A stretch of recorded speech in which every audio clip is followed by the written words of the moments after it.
小寶同小聰係兩姐弟，同所有嘅學生一樣，佢哋每日都要返學，亦同大部分嘅學生一樣，一得閒就要做各種嘅補充練習。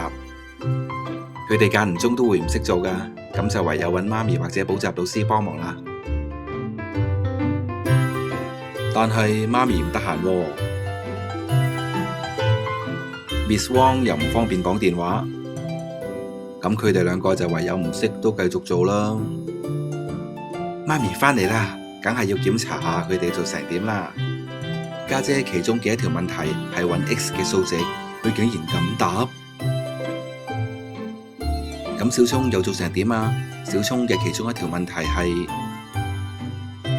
小聰竟然咁答。如果你係小寶同小聰嘅父母，你會點做呢？